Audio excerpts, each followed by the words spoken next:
Hello and welcome to Seattle Citymakers. I'm your host, Jon Scholes. Welcome to episode 13. In our episode today, I sit down with Maya Mendoza-Exstrom, the Chief Operating Officer of the Seattle Sounders, and also one of the co-chairs of the bid to bring the World Cup to Seattle. Maya, along with Beth Knox, the President and CEO of the Seattle Sports Commission, have put in years of work and led the effort to make the case to FIFA that Seattle will be a terrific place for the World Cup in 2026. And as of June 16th, as we all know, their effort was successful, and FIFA announced Seattle will be one of the U.S. cities to host the World Cup in 2026.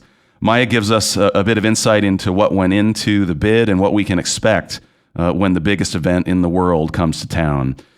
Before Maya took the role of COO of the Sounders, she managed legal and external affairs as their senior vice president. She was born and raised in Western Washington, been a lifelong soccer fan, playing since she was 4, a lifelong fan of the Sounders prior to them being in the MLS when they were in the NASL and the USL. And she was a player at the University of Puget Sound and then coached there for a number of years. She's a tremendous civic leader in our community, just recently joining the board of the Downtown Seattle Association, and has also served on the boards of the Seattle Parks Foundation, Wing Luke, and the Rave Foundation as well. I hope you enjoy my conversation with Maya Mendoza-Exstrom, the Chief Operating Officer of the Seattle Sounders.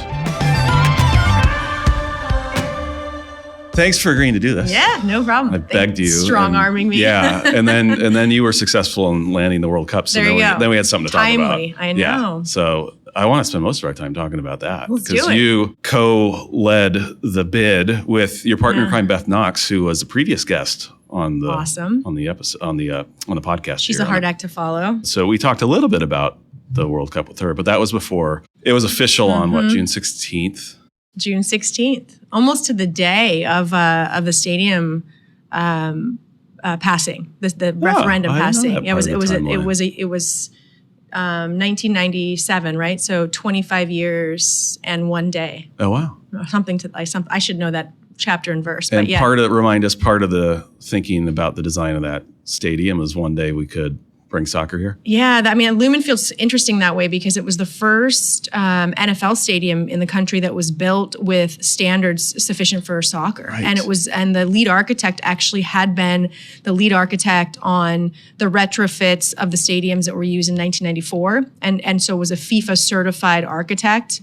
It's why Lumen Field is curved. It's why if you've ever been there, it's why the bowl shape is curved. It's to accommodate a wider footprint and the sight lines for the corners in a soccer context. So yeah, in 2001, when it was being built, it was at FIFA standards in 2001, which is crazy. It's 20 years ago now. And now you got to go grow some grass. Now we got to make it. In, right? Now we're going to make it. Or are you going to work. grow the grass? It's a great question. It's interesting. So probably the most personally fascinating part of this process is that there are PhD experts in grass, which we know. I mean, we have amazing grounds crews here at T-Mobile Park and at Lumen, even though we have a field turf field. John Wright at Lumen Field is a grass guy. Like he's one of those experts in the NFL. But the amount of academic knowledge and science knowledge associated with this grass exercise, and actually FIFA's going to invest in a little bit more research before they tell us the final grass that we're supposed to put down. So they're embarking on a microclimate study of each of the host cities now to make sure that the grass that is put in Lumen Field is primed to grow with our shade patterns and our microclimate, and it'll match the playing surfaces of the other host cities, but be attuned to sort of our conditions here on the ground. So it's incredible. There's a science here. Right. I got into the weeds, so to speak, quickly here with Literally. you on World Cup, but let's back out a little bit. So we saw each other a couple of weeks before the announcement, and you seemed pretty confident, but not, you didn't know. But the night before the announcement, did you feel pretty good about Seattle's chances of being 1 of 10? I think we felt really good. I have to liken it to a sports metaphor, right? I think, the best teams, the best coaches that prepare their players to perform, you put all the work in, right? You've done this cumulative work day over day, year over year, and you get to the championship, you get to the game, and you perform or you don't. Mm-hmm. And so I think we all felt like last October when the delegation was here to a person, and we're talking about, our elected official and the delegation there, the folks from inside of our, the human rights infrastructure, the sustainability infrastructure in our city, folks that were talking about the stadium, about the fan experience, that we put our A game out there, like that we all showed up and we played. And you know what? If that's not good enough, it was the best performance we could put on the field. And then we got this reprise role with Champions League, I think. And what we heard out of that event on May 4th was that it really was the CONCACAF championship. Yeah, the CONCACAF championship, which was never a given. I mean, it snuck up in some respects on us that this, and the monumental nature of it now is something that the world understands, I think, in American soccer, which is good. But it was a proof of concept. I mean, there were significant members of that same bid team who were here in October that were there with us. FIFA folks were in town. They were in town. And how big of a part do you think that night played in kind of selling them on, hey, this is a soccer town? I think in retrospect, if I'm reading the tea leaves, we were probably on the inside looking out that night, so we were in good shape. I think what it did is it just solidified for us that this is special. This is what soccer should feel like in America everywhere, and we don't have to, if we're FIFA or CONCACAF, we don't have to work as hard at this kind of atmosphere in this market from a soccer perspective, the product perspective. I think all those other things, transportation infrastructure, the compactness of our city, all of the other aspects of our bid, probably had us on the inside already, but that just was that the soccer product was so high quality and so commercial and so visceral, right? Which is really when you talk to the blood and water here, right? It's blood and water. And I think, at its highest level, I mean, I think when you talk to the FIFA marketing folks, the way that this is being positioned, this opportunity in 2026 is to pour rocket fuel on soccer in this country. And that you do that through these once in a lifetime moments and memories. And that's a way that we at Sounders FC articulate our mission, right? Create moments, enrich lives, and unify through soccer. And so because that's so ingrained here as part of the soccer culture, it really does set itself up to fit with the narrative, the feeling that FIFA wants to drive through this event for the betterment of soccer in this country. What's the work that goes into putting one of these bids together? Because this was like, you've been working on this for a while, you and Beth. Yeah. Didn't start in October. It's many years, if I have that right. No. And, what was that process like for you? This process, if I'm honest, this is a 35-year process. I've had the opportunity to carry the torch over these last 5 years since it started for 2026 in 2017. That's when the cities started to get really involved with the United bid.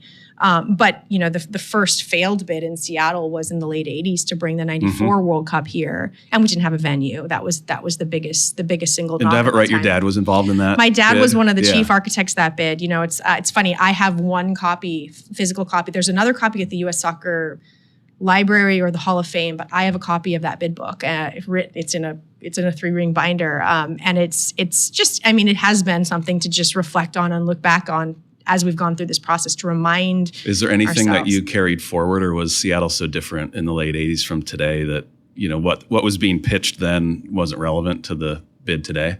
I think no. I think there were some through lines, and I think that has been so compelling about this project is when you pick up the bid book and look at it, the soccer story they were telling is the same soccer story that we're telling today. We're just 2 more generations beyond that story that they were telling, right? And so this idea and this notion that soccer, Seattle is a young city. We're on the young coast in terms of American settlement, westward expansion and the American civilization out here. But soccer came here with those early pioneers. You think about the fact that there are so many stories out in Black Diamond, the coal mines in Black Diamond, and the yard where they would bring in the coal trucks. They'd clear all the coal trucks off on Sunday, and the miners would play because they came from Eastern Europe and they brought soccer with them. Green Lake was the soccer ground, and it was the Hungarians, the Irish, the Italians that would come and play in the 10s and the 20s, to the fact where some of the more genteel folks in Seattle put up signs that said no football. They're too rowdy. Right, they're too rowdy. The first women's soccer organized leagues out here, because we were this far-flung progressive part of the world, were happening in the 10s and the 20s out here.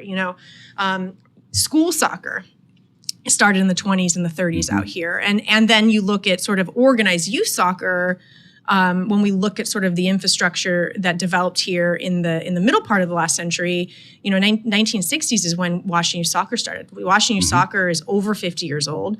And for girls this year, in addition to Title IX, we're celebrating 50 years of organized, separate and equal competition structures for girls in Washington State, which was the foundation for Michelle Akers and Shannon Higgins and Amy Griffin and Lori Henry, those 4 first members of the 1991 women's national team that won the first World Cup trophy in China that were from this region. So those things predate Sounders FC. And then you layer on top of that, a Sounders FC culture that will celebrate we'll celebrate our 50th anniversary in 2024.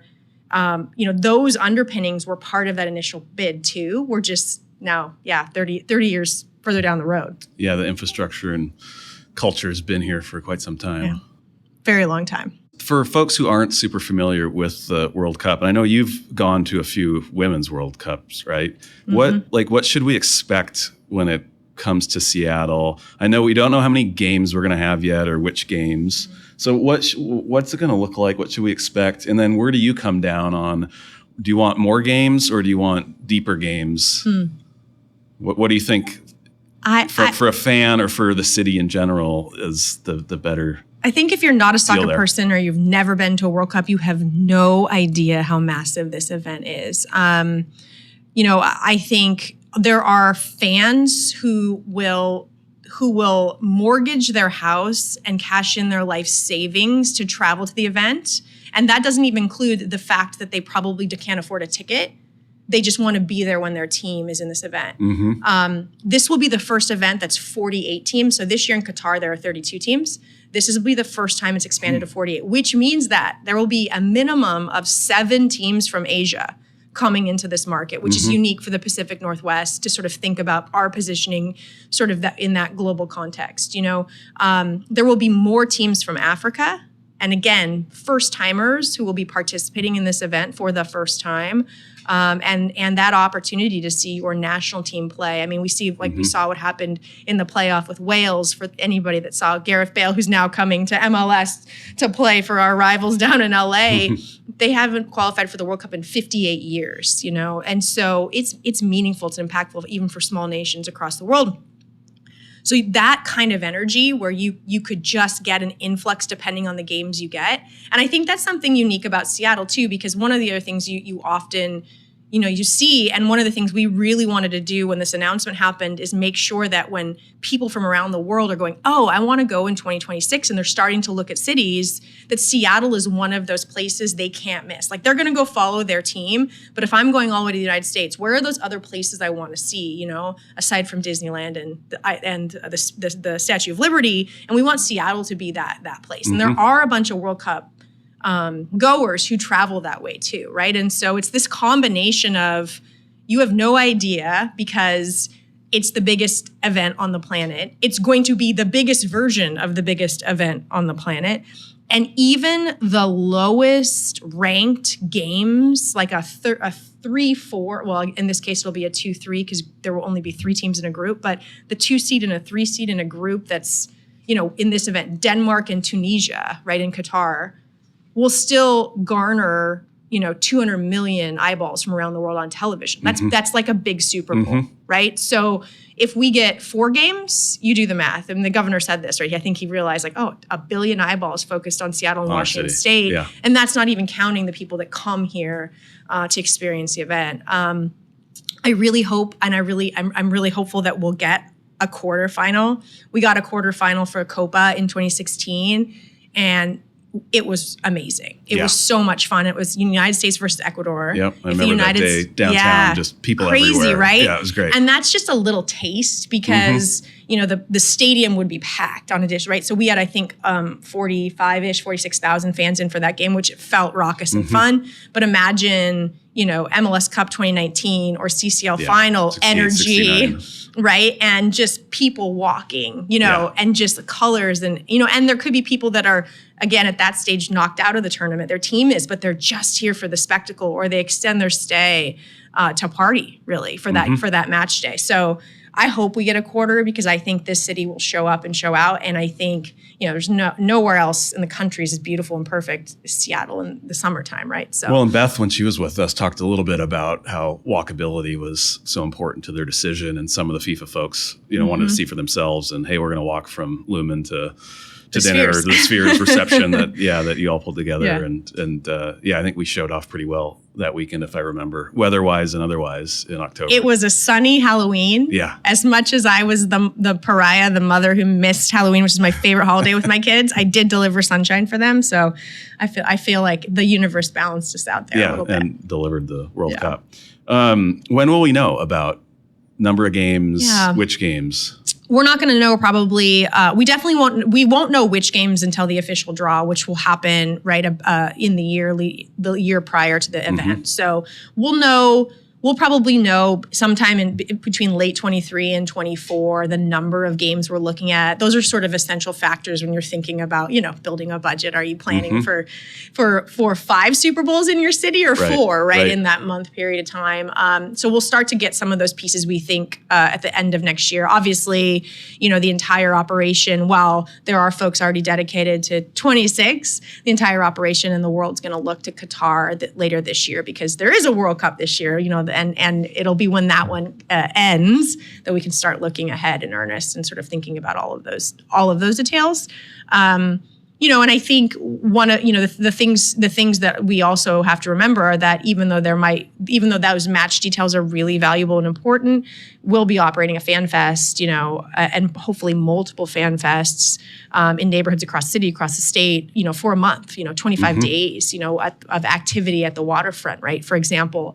And so, if we are so lucky that we get the United States to play here in Seattle, that would be amazing. But even so, you have to imagine that, locally, every single time the U.S. plays, that's a massive opportunity for bringing people together again. And because we've put the relevant parts of the bid in place on a downtown that is, has been undergoing incredible investment, that is all going to be finished in time for this, that we get to make good on those public infrastructure investments and utilize them to support keeping people sort of on the ground floor, patronizing businesses, thinking about how we activate other spaces to bring businesses from further afield in the region to participate as ground floor businesses, whether that's in a pop-up capacity or a curated sort of zone. All of those things are in play because we have this incredible tapestry that's going to unfold for us over the next few years, and by 2026, can be activated and plussed up depending on what we have happening, right? Yeah, of course. Central to that, you're alluding to it, is the waterfront, right? I mean, which will be done and be an incredible place for all kinds of activity around those games. Matches, I should say matches, right? They're matches, yeah. It's funny because it was the first image when we started this project in 2017, which was the first time the city was asked, and actually it was Beth's predecessor, Ralph Morton, who was the president of the Sports Commission at the time, Chris Swenson, who's still at the city in the Office of Special Events, myself, and David Young. So Chris, David, and I have been at this since 2017, which has also been, I think that has also been very telling with FIFA, that, we often think of Seattle being really small and punching above our weight, but that allows so much more capacity for us to bring relevant stakeholders into the process early. And we have all of our ducks in a row. We've done a lot of that legwork where I think we're ahead of some other cities as we're looking out in terms of making sure that all of the stakeholders are in the room, and everybody that will need to say yes is starting from the same point of knowledge, because they've all been involved since the beginning. So, but that process, when it started in 2017, the first image in my head was of a picture I had seen of Sydney Harbor during the 2010 event. So the 2010 event was in South Africa. And FIFA wanted to have other fan fests in other parts, like in capitals across Europe and across the United States. And so one of those places was in Sydney Harbor, and Darling Harbor had this huge floating screen in Darling Harbor, and these epic pictures were coming out of these fan fests. Australia was in the tournament in 2010, but they were coming out of this fan fest, and I was like, God, it'd be so great if we ever had a World Cup here. that's my vision for what FanFest could be. Yeah. And then it was in 17 where some of those investments started to happen. Friends of the Waterfront started to accelerate our thought process on what, hey, this is visualized. So Waterfront was central to our conception of the event from day one, and sort of like, let's just keep pushing. Let's get this investment going. And you think 2017 to 2024 is a long time horizon, but now it's getting real. And I think the event we held to celebrate at 62 was just sort of like tantalizing to sort of say, oh, this is really possible. This is going to be great. Yeah, I was sorry to miss that party. I was on the road, but you had to plan a party not knowing if you were going to have a party. We did. Pulled the trigger on it that afternoon, and we did. It looked great though. It was fun. You had good weather, and it was, again, spectacularly beautiful weather. It was cloudy and rainy kind of a little bit the day before and the morning of, and then we got the announcement, and then Mother Nature does what she does, and we had a great party. I think it was really important to the folks in the bid working team. So whether that's us, the Sports Commission, FGI, the city, that this event was not like we saw in some other cities, which was like a bunch of suits on stage, right? And a press conference. Like, this is we got this thing, right? We did everything we could to sell this city. And the reason that we did it is we want to throw an amazing party for people here in Seattle. And we want to do that for the next 4 years and 3.5 years leading into it. And so, like, how do we demonstrate that except by throwing an awesome party? Yeah. Again, a surprise party we might not get to pull the trigger on, but a party nonetheless. And I think, to a person, at least anecdotally, people have provided me feedback. That's what it felt like, celebratory and a party. And, that to me, then mission accomplished, because that's the spirit we want to take into the planning cycle. We want to center, residents here, not only in the city of Seattle and King County, but in Washington State, and sort of how we're thinking about planning for the event. We know people will come from outside, and there's a fan experience for visitors too, but there's an experience for folks who are here. And so hopefully that celebration, albeit a frantic day, was emblematic of that intent. And the Rafe Foundation that you help run and is doing some things leading up to this. Tell me about the 26 fields before 26. Yeah. So Rafe Foundation is the official charitable arm of Seattle Sounders FC. We started it in 2013. It became the official charitable arm in 2016. And one of the things that we were asked to do very early on in the bid process was start to develop what legacy level investments or legacy level leave behinds we could anticipate through hosting. And so we were asked to articulate that story. And I think that was one area where, again, having a smaller knit community, having all the stakeholders at the table, we'd had some consistent through lines and 4 consistent legacy themes from day one, of which the 26 by 26 is a little more soccer centric, but the other 3 are really related to sort of that experience of how we want to live this bid. And, on the one hand, I think back to 2017, it was true then, it was true in 18, it was true in 19 as we were going through this process, made more true by the last 2 years in the pandemic, but centering our ground floor, like our diverse neighborhoods and communities that we have in the city of Seattle and the high walkability of our region, putting people on the ground is the best legacy we could leave, right? Connecting visitors and tourists to Ivers at the waterfront, right? Because you have to eat Ivers anyways. And so let's make sure that's central to the experience, or at least I think you have to eat Ivers anyways. And so how do we do that? And obviously with a stadium situate in the middle of South Downtown neighborhoods and our relationships through soccer already with the Chinatown International District, Soto and Pioneer Square, like those are part of the fan experience already for soccer. So it made perfect sense. That's one of those legacy commitments that, again, crystallized in 2017. I think when we look at the Rafe Foundation, the 26 by 26 campaign, it was predicated on using the same concepts of Rave, but Rave has really changed and grown and developed over the last 2 years specifically to allow ourselves to say unabashedly, unequivocally that we will build, and probably more than 26 small fields or mini pitches in Seattle, but in Washington State by the time the event gets here in the summer of 2026, and give away 100,000 soccer balls and ensure that there is at least 10,000 program hours deployed through those communities and through those fields.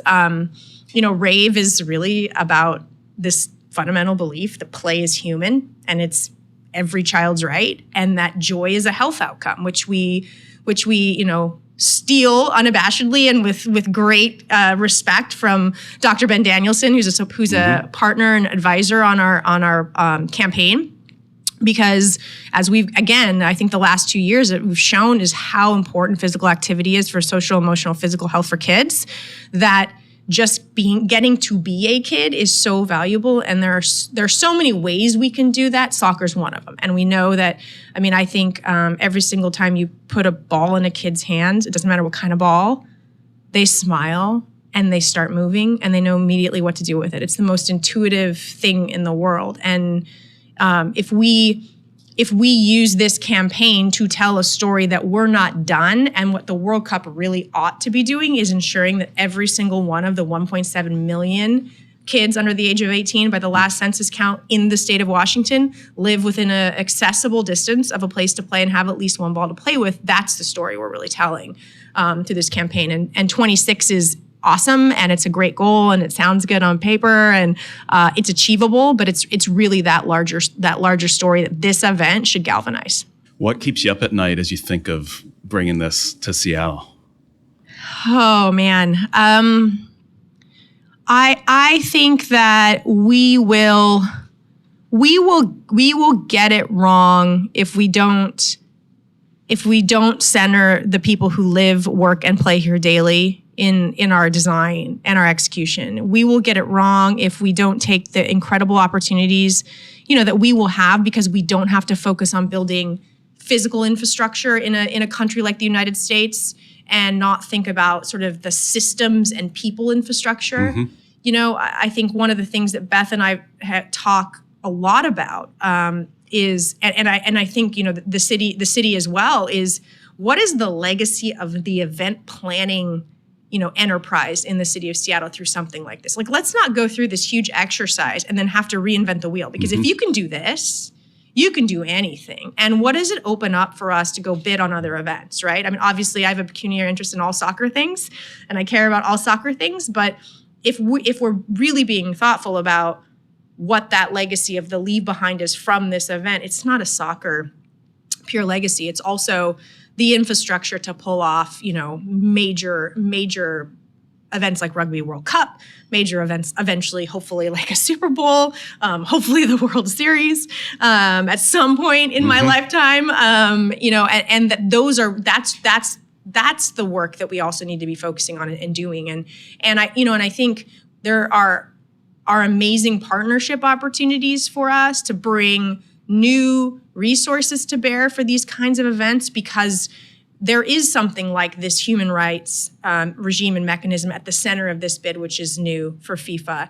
And they do desire to utilize the strengths of markets like Seattle in our capacity to have a conversation around sustainable event management. And they do recognize that we have our own vendors and sourcing capabilities that could help further some of those initiatives. And so the centrality of the cities and our uniqueness, but also our sophistication in event management and values-based event management, I think those are also the leave behinds. And so when we talk about centering who we center in the experience, we'll be remiss if not in a like hyperbolic way, we're not thoughtful about how can we improve the lives of everyone who lives, works, and plays in this region, through this event, and what are those things that other events or other activities that could be benefited from the knowledge and the skill sets that are gleaned and learned through this process. And I don't have a perfect list of what those things are today. I wish I did, because it would make it a much easier checklist. But again, I think from a design principle, that's what keeps me up at night. Well, I love you make that point of like, you've built the muscle now to work together to bring and land big events here, and how do we sustain that. Yep. We talked a little bit about that with Beth of, these other big events that she and others are going after. And now that we've got the capacity hotel-wise and facility venue-wise to bring those things here, which we didn't always have, then let's keep going. And then how do you, once we get them, how do they benefit the broader community? Absolutely. Yeah. Absolutely. And engender sort of that idea that, yes, the city of Seattle is the immediate footprint for this, but what we're talking about is an event of statewide significance. Yeah. And so that Seattle will be an economic driver for this state forever, right? It just is what it is. You talk about being at the center of one of the 14 global mega regions in Cascadia. The city is that fulcrum, but how do we leverage these opportunities to showcase a much wider footprint, which sometimes we haven't done, or we haven't had the platform to do, as well. And I think then the flip side of that is, how do we make sure we're bringing resources to bear from across that wide spectrum of government agencies and levels of government, and it's not disproportionately something that falls on the city of Seattle taxpayers and the like, that we can spread this out, because the benefits are also, we're thinking about the benefits in the same way, right? And so sourcing and vending and employment and, these long-term grassroots implications, and making sure that every single, municipality across the state could do a pop-up fan fest that we call it fan fest in a box, but that looks and feels like the one we're doing in downtown Seattle, so that there's an indelible connection for every 8-year-old in the state of Washington to this event through a memory, a core memory from this event. Those are things that have value as well. And then we can make the case that there are benefits flow wider. So do you need to go to Qatar to do some reconnaissance, or is that on the itinerary? We're waiting to see what the final, typically there will be a host city. Host cities are invited to do observer sort of, visits. You mentioned it earlier, but I will be completely sequestered in the countries of Australia and New Zealand next summer for the Women's World Cup for 5 weeks. So I'd be very happy to do my observer visit there. But we'll see. I think some folks from Seattle will have to go and look at some things, whether it's John Wright and grass. I don't know. We don't know yet what that. The grass delegation. That's right. The grass delegation might have to go. So we'll see. Do your kids have a choice whether they want to play soccer? Of course they have a choice. No, it's been fun. I kid, just because you've had soccer in your blood since it's not just me, it's my husband and my dad and my sister and my brother-in-law. We all, my husband and I both played all the way through college, played competitive soccer all growing up. My sister and my brother-in-law, same. So they're around it. We go to all the Rain games and all the Sounders games. So they're around it. I hope that there's a love there. We're not pushing it on them. They're choosing it right now. But, of course. Nature, nurture, I'm not sure. We'll see. So we conclude each episode with the question of, what's your perfect Saturday in the Seattle area in King County at home here? I'm an extrovert. I love people and being out in the world. So I also acknowledge that I love to just sit still and stare at the water.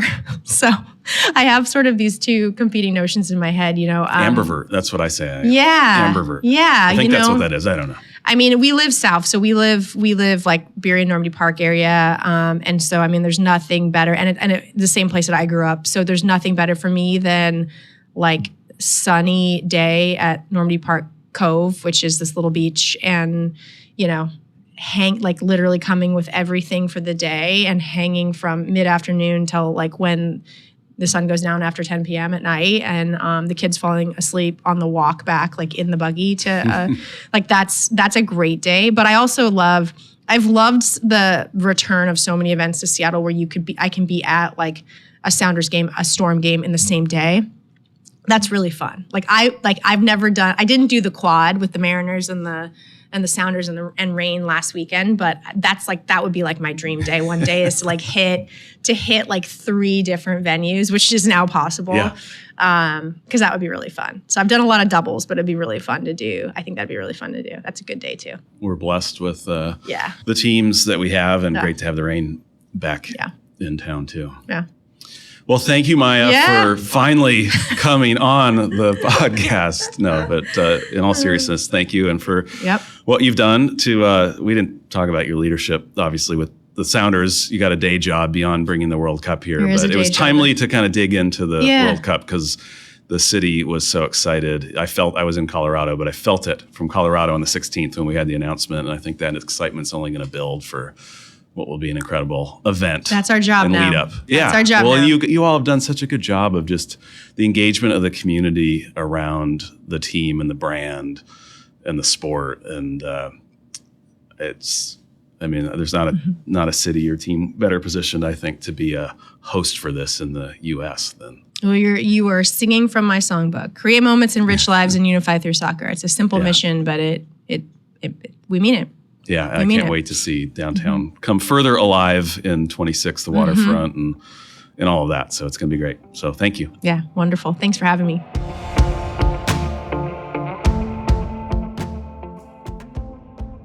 Well, I hope you enjoyed my conversation with Maya Mendoza-Exstrom, just a terrific leader in our community, and great to learn a little bit more from Maya about what the World Cup is going to mean to our city and what that experience is going to look like. We are so fortunate to have folks like Maya pulling on the oar to bring these big events to our city, and so grateful that Seattle was chosen by FIFA to be one of the U.S. host cities. It's going to be an incredible experience. We've got a lot of big events to look forward to off in the distance here. Of course, the All-Star Game, really All-Star Week. It's a whole week of activities in July of 2023. So plenty coming to Seattle. And as we spoke with Beth Knox of the Sports Commission a couple episodes ago, lots more bids out there for other events that are considering coming here. So keep your eyes out for those. As I do each and every episode, I want to close out with a couple of recommendations on things you just can't miss in downtown Seattle, sort of the must-dos and new things that have opened up. I've got a couple for you today. First off is a new interactive